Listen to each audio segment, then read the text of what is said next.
Καλώς ήρθατε και εσείς.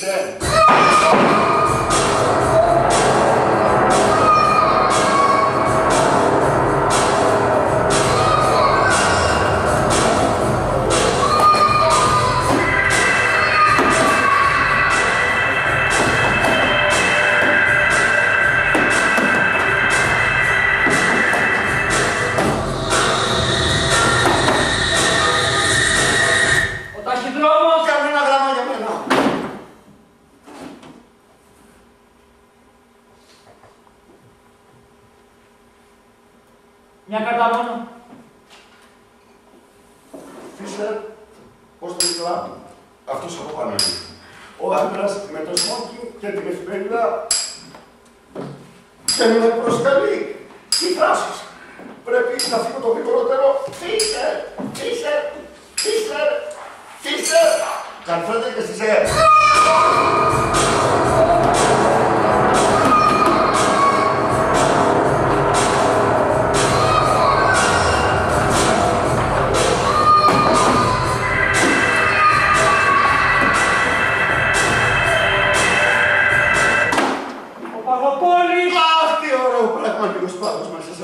σε παρακαλώ!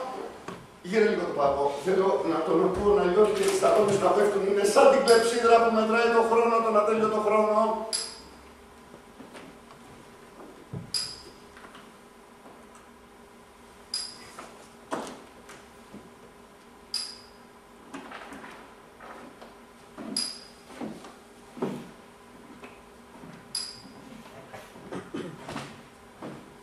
Από πού το φαίνεται αυτό το πάγο? Έφυγε.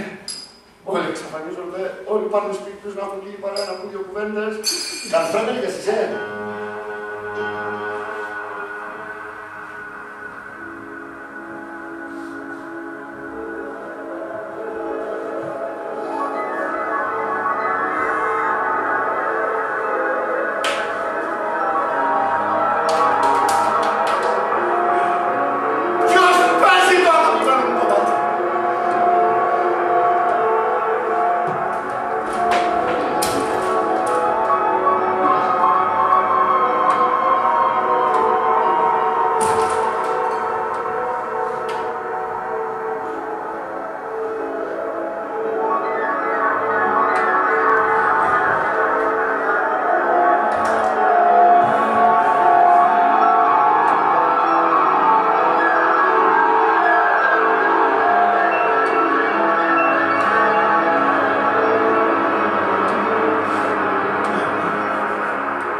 Καλφρέτε και εσείς,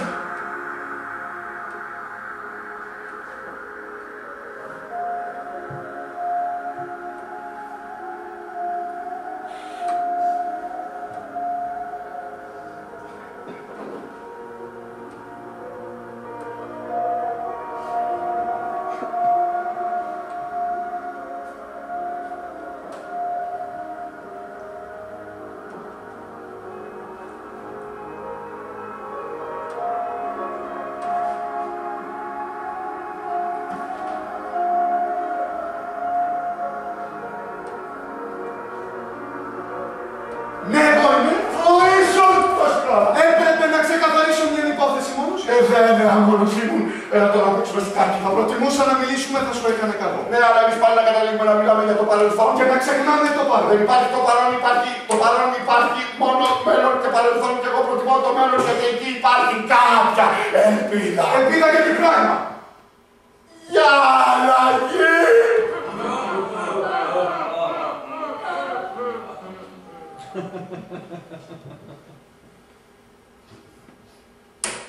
Ίσως θες να πεις ότι δεν αντέχεις την καλή γειτονιά του. Ίσως. Βέβαια. Αν μπορούσες να διαλέξεις ανάμεσα στη μοναξιά και το παρελθόν. Όχι φαντάσματα, ευχαριστώ. Και οι αναμνήσεις τότε. Οι αναμνήσεις δεν είναι φαντάσματα, είναι σαν βήματα. Για κάποια πράγματα που έζησα, αν τα πρόσωπα από το παρελθόν εμφανίζονταν και πάλι τότε θα ήταν φαντάσματα.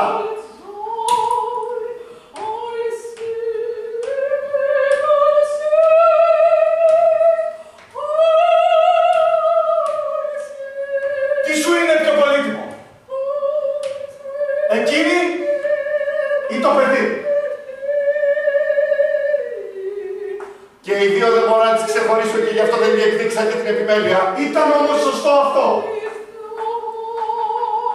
Δεν σκέφτηκες την πιθανότητα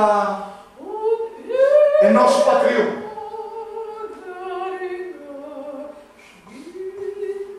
Τότε δεν το σκεφτόμουν. Τώρα όμως με απασχολεί συχνά. Ένας πατριός που ίσως να φέρεται βία από το ίσως. Ακόμα και να την εκμεταλλεύεται. Σεξουαλικά.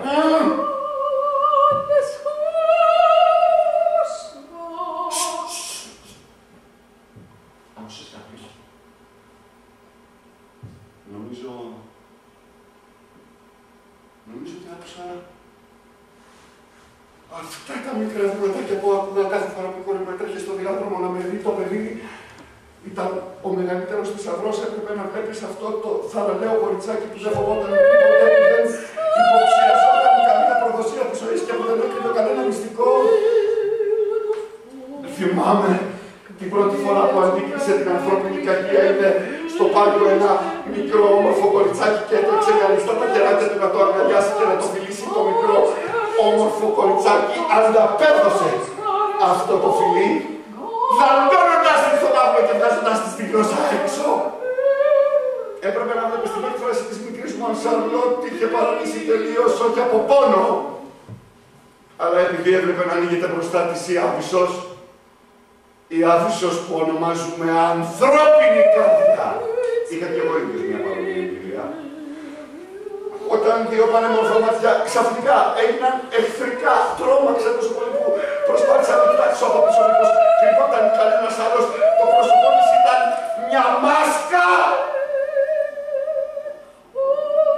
Τώρα γιατί μιλάμε για αυτά, φταίει η ζεστή καταιγίδα? Όταν είσαι μόνος, γίνεσαι κακόκεφος. Φαίνεται ότι αυτό το καλοκαίρι εδώ στην Πόρη σε έχει καταθλίψει. Ναι, τις 2 τελευταίες εβδομάδες η αρρώστια και ο θάνατος το από πάνω με αναστάτωσαν.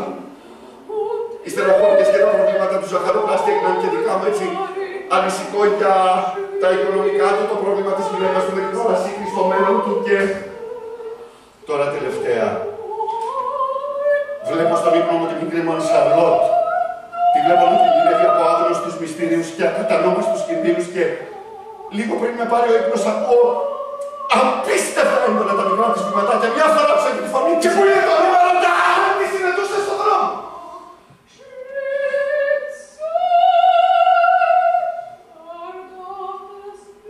Νομίζω δεν θα ήξερα τι να πω. Ή θα υποθυμούσα. Κάποτε, όπως πολύ καλά γνωρίζεις, όταν η αδελφή μας ήταν μικρή, έλειπα στο εξωτερικό για πολύ. Όταν επέστρεψα, με περίμενε στο λιμάνι μια κοπέλα που μόλις με είδε, έτρεξε να πέσει στην αγκαλιά μου. Τα μάτια της αναζητούσαν τα δικά μου αυτά τα ξένα μάτια. Το βλέμμα της ήταν γεμάτο απόγνωση. Εγώ είμαι, μου έλεγε ξανά και ξανά και ξανά, ώσπου επιτέλους κάποια στιγμή κατάλαβα ότι ήταν η αδελφή μας. Έτσι πιστεύω θα είναι θα συναντούσα και πάλι τη μικρή μου Σαρλότ. 5 χρόνια σε αυτές τις ηλικίες είναι αρκετά για να μην μπορέσει να αναγνωρίσει. Σκέψου το δικό σου παιδί αυτό, το ίδιο σου το παιδί που φαίνεται ξένο. Δεν θα μπορούσα να το δουλέψω. Όχι. Προτιμώ να κρατήσω στην μνήμη μου το μικρό 4χρονο κοριτσάκι, δεν θέλω κανένα άλλο.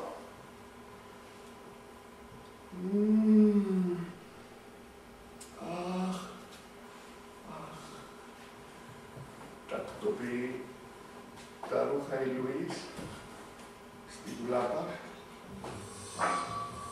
Μυρίζει η καθαριότητα